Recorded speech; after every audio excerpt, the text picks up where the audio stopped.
Americans are celebrating their independence from England this weekend, but a British tradition is gaining popularity on social media, even here in the States. Influencer William Hanson teaches his 6 million followers the finer points of British etiquette, from table manners to how to conduct oneself in business meetings. Well, that success led him to write a new book, Just Good Manners, which is now out here in the United States. Ramy Inocencio sat down with Hanson in London to learn more and to test his own etiquette over high tea. Do you have the right wrist motion when stirring tea? So many people get it wrong. Witty William Hanson. Add your butter. Is Britain's famed fountainhead, schooling the world on the kingdom's rules of etiquette and respectful manners. Well, welcome to the Goring.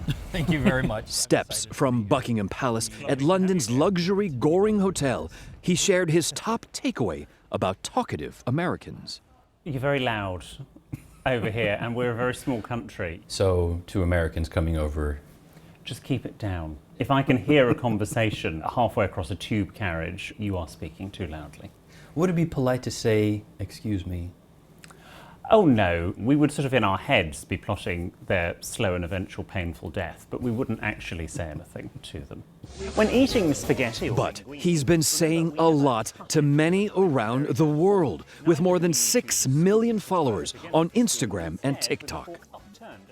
William discovered he adored Britain's societal rules at the tender age of 12 from a Christmas gift. And my late grandmother gave me a book of etiquette, and it was actually very funny, and I very quickly read the entire thing. You know, I couldn't tell you anything about geography or history, but if you needed to know that a tablecloth for a buffet has to go to the floor, that was a little fact that I could remember. It was, of course, as it normally is, Queen Victoria who... And now he trains the rich and the royals of the world as director of the UK's premier etiquette training school, called the English Manor. Did you know it is not good etiquette to... And he just released his latest book, titled Just Good Manners, in the US. Its ultimate lesson is quite simple. Some people may think that when you talk about etiquette, that it might be a little bit elitist. If practiced properly, etiquette is inclusive, not exclusive. He says it guides our actions to be more respectful of every person. If you think that treating people with respect, courtesy, charm, civility and decorum is not relevant, that's fine, but I would like you to go and live on a different planet. Well, how lovely, look at this. All right, here we are. Please. Oh, thank you. And William gave My Manners a masterclass audit. Beautiful. I'd like to ask you to stir your tea, and I'll just see what you naturally do. All right. Ah, like that. Okay. I heard the of judgment. No, but tell me. Yes, exactly. So generally we go back and forth in a delicate 6-12 motion is what we want, making very little noise. I feel I've achieved level 1. You have achieved level 1. Let's go to level 2, which is picking up the cup.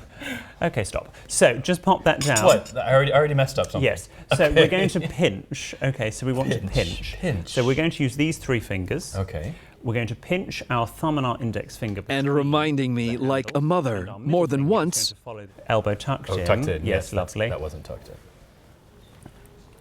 That tastes so much better. Exactly. You see, it tastes better if you hold the teacup properly. They're going to go. Many of William's lessons focus on the British way of eating. Knife, we are going to spear some peas individually. From peas, remember, it's finger food, to pastries, and the edible epitome of English refinement.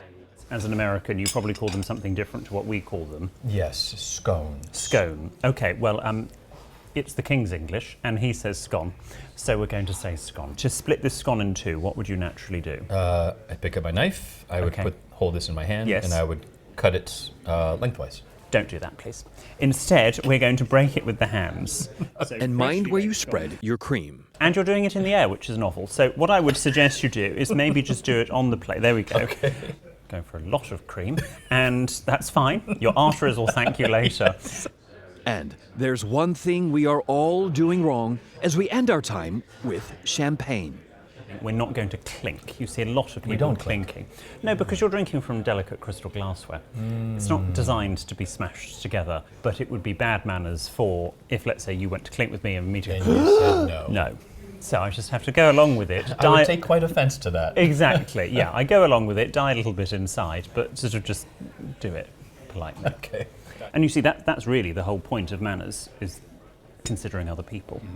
Getting into a habit where you're thinking about other people before you think about yourself. I think that's really the name of the game. The doyen of British do's and don'ts has spoken for a kinder, classier world. For CBS Saturday Morning, I'm Ramy Inocencio in London. I learned so much, and I think this is how it's sort hard of the to- I don't modified know if version. you can do it with these mugs. These mugs are a little tough, but You it's need like your elbow down is part of the problem. Oh, yeah. okay. Yeah, it's all right.